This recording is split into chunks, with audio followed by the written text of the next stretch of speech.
I have a riddle for you, and we'll see if you can figure this riddle out in 6 questions. So here we go. Who has sorrow? Who has woe? Who has complaining? Who has strife? Who has wounds without cause? And who has redness of the eyes? I'll say those again to you one more time, and we'll see if you can figure this out. Who has sorrow? Who has woe? Who has complaining? Who has strife? Who has redness of the eyes? And who has wounds without cause? These same 6 questions are actually asked to us in the 29th verse of the 23rd chapter of Proverbs. And that's the section of text that we are going to be looking at today.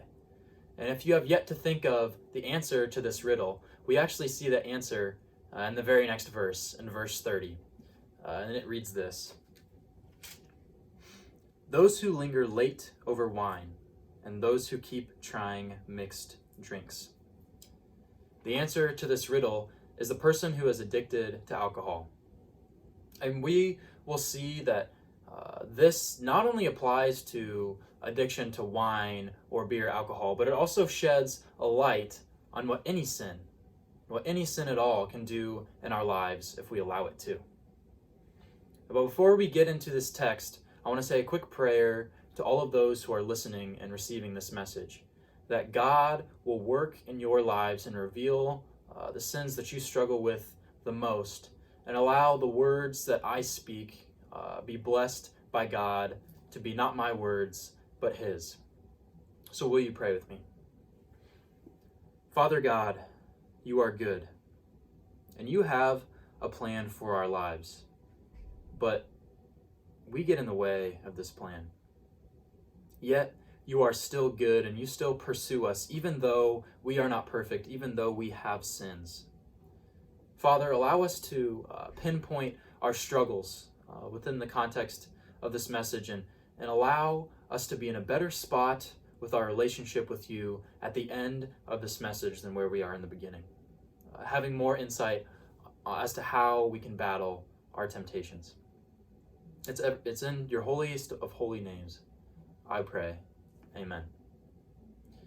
So, the riddle and then the answer of the riddle is how this section that we are looking at today starts. But this section in particular, which is verses 29 through 35 in the 23rd chapter of Proverbs, is actually one of the most unique constructions in the entire book. Generally, in the book of Proverbs, the verses consist of 2 lines that usually contrast to one another, or they play off of one another, and that makes up a verse and sort of a collection per chapter. However, starting in the 22nd chapter of Proverbs in verse 17 and moving all the way to the 24th chapter to verse 34, we see as what is called the 30 sayings of the wise. And these 30 sayings of the wise are mostly composed from anywhere from 2 to 5 sentences that look more like poems. They look more like something you might read in the book of Psalms rather than something you would read in the rest of the book from Proverbs. So that's one of the reasons why it's unique. But this specific section, verses 29 through 35, from the 30 sayings of the wise, is actually the most unique from this because it's the longest and it kind of tells a little bit of a story. So getting back into this text, we started with a riddle and then we got the answer, and now we're moving on to verse 31. And verse 31 reads this: "Do not look at wine when it is red, when it sparkles in the cup and goes down smoothly." This is the only command in this entire section of Proverbs. And the command, to be put simply, is this: look away from temptation. Look away from temptation. And this is kind of the main idea that we are going to be talking about today, is looking away from temptation. Talking directly, the author of Proverbs, is addressing this to the person who struggles with alcohol. And in this verse in particular, the phrase "sparkles in the cup," it can be literally translated from the Hebrew as "showing its eye." It's not just the drunkard who is looking at the glass. The glass and the alcohol is actually looking back at him. So here is a question that I have for you today. What is that one sin in your life that it seems like most other sins you might not struggle with or only struggle with occasionally, but this one sin, every single time that you think about it, every time that you consider a time that you've done it, it seems like it's looking you back in the eye. And you can't really seem to shake it looking back at you. It always seems to pull you back in. And I kind of call this, which sin is Satan using to give you the puppy dog eyes? This is important, even if nothing comes to mind, to just have an idea of what one of these sins in your life might look like, because later in the message we're going to talk about addressing these. But for the drunkard, it could be any type of alcohol. For the smoker, it could be the cigarette, the cigar, possibly a vape or a jewel, something like that. For the prideful, maybe it's the thoughts in your mind that keep you thinking that you're the greatest, that you're the best, and that you don't need anyone else. For a person struggling with lust, it could be porn, or it could be objectifying others for your own purposes. But however, having this in mind is important for the context of this message. So do you have it in mind? I know that I have something. So as we keep reading into this text, we're going to find three things that giving in to temptation can do to our lives through the lens of what alcohol does to a person. And then we are going to kind of expand those ideas to the broader ideas of sin, not just alcoholism, but anything that we might be struggling with. So the first reason that we should look away from temptation can be seen in verse 32. And verse 32 reads this: "At the last it bites like a serpent and stings like an adder." We should look away from temptation because giving in will hurt us. The context of this is talking specifically about a person struggling with alcohol that is given in and is now finding out that the temporary satisfaction of the numbing of the mind is really only doing this person harm. But I want to take a minute and take our magnifying glass from this text and pull it back to show this point as well. So this verse talks about a serpent and an adder biting and stinging when a person gives into temptation. So does another story from the Bible come to mind for you when you think of this verse? For me, my mind instantly goes to the story of Adam and Eve with the serpent. For they were told by God to stay away from one tree, just one tree. But who came along and convinced them otherwise? The same one who will sting you if you give in to temptation today. As the serpent snuck up on Eve, he got her to gaze upon the tree and fix her eyes upon the tree. And this caused her and Adam to ultimately both give in to their temptations, and you guessed it, they got hurt. If Adam and Eve would have looked away from the sin, looked away from the tree, not listened to the devil gazing his eyes upon them, not allowing themselves to be tempted, they would not have gotten hurt. Unlike Adam and Eve, we need to look away from our temptation because ultimately it will only hurt us. One of my favorite ways to say this is that Satan is always giving with one hand. He's always promising with one hand, but he always takes back with two. He never leaves you with more than he takes from you. Giving in to temptation will never satisfy us, like the drunkard finds out as soon as the buzz wears off, and like Adam and Eve found out shortly after they had given into their temptation and ate of the fruit of the tree, and like you have also found out every time that you have given into temptation. It may satisfy the needs on the surface, but at the last it bites like a serpent and stings like an adder. We need to look away from these temptations because giving in will ultimately hurt us. The second reason that we need to look away from our temptation is found in verses 33 to 34. Your eyes will see strange things, and your mind utter perverse things. You will be like the one who lies down in the midst of the sea, like the one who lies on the top of a mast. We need to look away from our temptations because giving in to these temptations can change the way that we think. These sins can not only hurt us, but they can change the way that we think. And we can begin to see a shift in our brains after committing these sins over and over again. Initial sin was enough for us to feel this pain, but after time, we forget about the consequences of these sins and we begin to get tempted again. Do you see the spiral that can happen if we fall into these patterns of sin? It can feed us lies, and it can change the way that we perceive ourselves and the world around us, and the way that we think of God. The verse here is easy to imagine for a person who is drunk. I mean, if you've ever been around a person who has been intoxicated, you can easily see that they start to say things that they would normally never say, and they start to do things that they wouldn't normally do. And as they consume more and more alcohol, this only gets worse. Things that would generally be out of their control are ultimately coming out. And other sins in our lives are kind of more tricky to spot and see the consequences, but they are there. And to give you an example of this, I kind of want to pull that magnifying glass back from this text and these verses talking specifically about alcohol to see the bigger picture of what habitual sin can do in our lives. And this time we are going to take a look at the story of Saul. Saul was appointed the king of Israel after the Israelites pleaded with God for a king over and over again until God finally said, okay, if that's what you want, that's what you'll have. Samuel the prophet warned that this might not be the best idea, but ultimately God said, okay, give them what they want and they will find out what can really happen. And so King Saul becomes king, and he has some major character flaws initially, but ultimately what led to his demise was his sin and his desire for power and his envy for David. This envy had started after David had defeated Goliath. He was gaining popularity enough to make Saul fear for his kingship and fear for his power. And losing his power, this fear ultimately grew until he despised David, and ultimately this turned into hatred, which turned into him trying to kill David over and over again.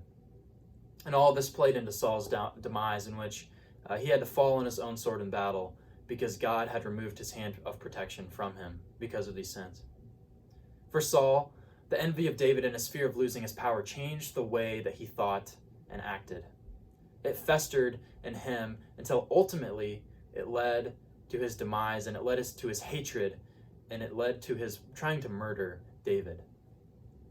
Remember that one sin that you struggle with the most that I told you to think about earlier? I want you to think about what changed in you after you kept going back to that sin. For the person addicted to porn, maybe you started to look at men or women as objects to be used instead of people to be loved after you kept falling into that temptation over and over again, and you couldn't shake it from your eyes. For the person who is constantly complaining or griping, maybe it has changed your outlook on life. You have a hard time finding joy anymore. Maybe that sin that you are struggling with today is envy for what others have, similar to what Saul experienced.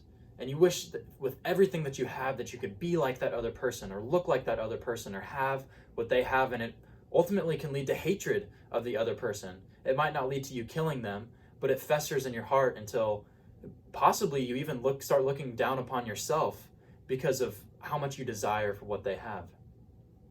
We need to look away from these temptations in our lives, because giving in can ultimately change our perspectives, and it can change the way that we think and the way that we view our lives. Now we're going to move into the third and final reason why we need to look away from temptation. And this is the last verse in the section that we're looking at today, and this is verse 35, and it reads this: "They struck me, you will say, but I was not hurt. They beat me, but I did not feel it. When shall I awake? I will seek another drink." We need to look away from temptation because it makes us reliant on sin. We have seen this story of the person infatuated by alcohol unfold until it has ultimately reached this point where he no longer feels pain because he is so drunk and so caught up in his sin. And it seems like the text, when he was drunk, people beat him or took advantage of him, and he was so numb that he could not even feel it. Not only this, but when he wakes, he says, "I will seek another drink." Sin has a tendency of creating a monopoly on our lives if we let it. If we let it take over, it will control us, and it will ultimately make us reliant on it to survive, or so it seems. Sin has a way of making us want more and more until we may not even realize the consequences or care about the consequences in our lives anymore because we are so trapped by it. To illustrate this point, I want to take our magnifying glass from this text and actually bring it to a story that I heard recently from a pastor friend of mine. He received a phone call at roughly 3 a.m. in the morning, and it was from one of the members of his church.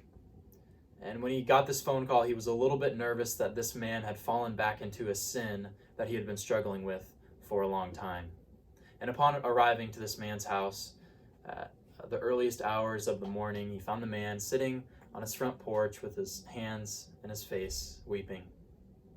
You see, this man's problem was that he was addicted to porn. And his wife knew about it, and she had given him chance after chance, but ultimately he was not able to shake this temptation until it led to a point where she was at a breaking point, and she said, if this happens one more time, I'm leaving. And this was that one more time. After a conversation had gone from denial to many other things, the man had finally admitted to his pastor that he had been so caught up in this addiction and so caught up into this sin that he valued it more than his family. And it ended up costing him his family. It changed the way that he thought, and it ultimately made him reliant on this sin, so much so that he was only looking to this sin to survive. What started out as a bad habit changed his entire life. Friends, if we don't look away from these temptations, they can pull us in. And the hard truth is that none of us can fight this battle on our own, nor with the help of others. But we need to focus on something else, something greater, so that we can have the strength to look away from our temptations. So I have some bad news and I have some good news for you. So we'll start with the bad news. The bad news is that this is where the section of Proverbs ends. The chapter ends with the man who is bruised and beaten. He doesn't know how he's gotten here, but it doesn't matter to him. The only thing that he cares about is finding another drink because he can't seem to shake himself from the temptation of this. And we never really find out what happens to him. He never sees an end to his story, but I hope that it's not like the story that I just shared with you. I hope that he has a better end. But here comes the good news. When it seems like we cannot resist looking at our biggest temptations, when it seems like we cannot look away, it's staring too hard at us, we have to look back and we have to give in. There is one thing that we can do, and that is we can fix our eyes on Jesus instead. We need to look away from our temptations and fix our eyes on Jesus. We know that giving into temptation only leads to hurt, and they can change who we are, but they can also make us reliant on anything but the God above. And if we look away from this temptation and we look to Jesus, he can give us the power to get through this, and he can give us the power to resist. I love the way that the author of Hebrews puts this. He says in Hebrews 12, verse 1a through 3, he says, "Let us run with perseverance the race that is set before us, looking to Jesus, the pioneer and perfecter of our faith. For the sake of the joy was set before him, he endured the cross, disregarding its shame, and has taken his seat at the right hand of the throne of God. Consider him," in other words, think about him, "who endured such hostility against himself from sinners, so that you may not grow weary or lose heart." That means you, the person listening to this message. If you fix your eyes on Jesus, he will give you the strength to not lose heart and to not grow weary. Jesus was tempted in every way that we are tempted, but he never gave in to these temptations.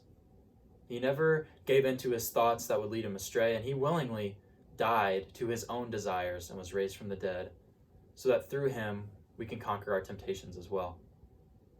We need to look away from our temptations and fix our eyes on Jesus instead. So I keep referring to that one sin that you have in your life that you can't seem to shake, that you struggle with the most. And I know the whole idea behind what I'm talking about today is how we need to look away from these sins and look away from these temptations and instead fix our eyes on Christ. But for 1 minute, I want you to make an exception, and I want you to picture that sin in your life. Now, if you have it pictured, I want you to think of it as maybe an object. For an alcoholic, maybe that's a bottle. For a person addicted to porn, maybe that's a house all alone. For a person dealing with shame, it could be many things, maybe a bad memory or an image. And I want you to imagine that thing that you struggled with as an object or a picture or a memory out in front of you. And I want you to look down upon that, and I want you to think about your life with that in it. And now I want you to move your eyes from that, and I want you to picture that at the foot of a cross. Not just any cross, though a cross that is holding the Savior of the world. Move your eyes from your temptation and instead picture Jesus hanging on a cross.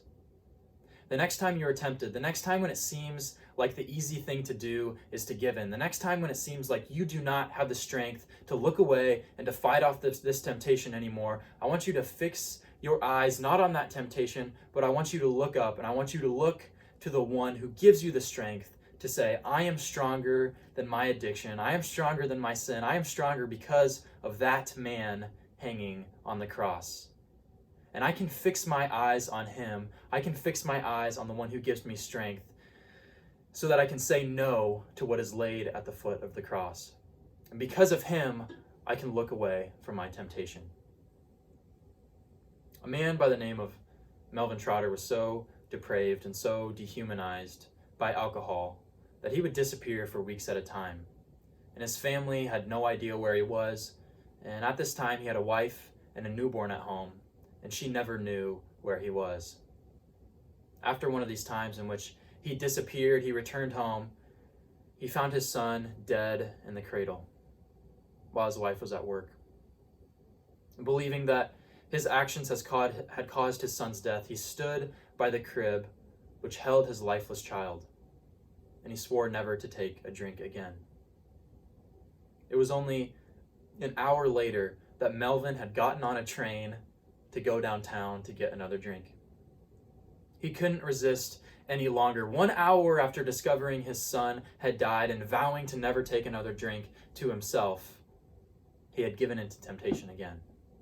Except this time, when he got to his local bar, he had nothing left to his name except for a mere pair of shoes and the clothes that he was wearing.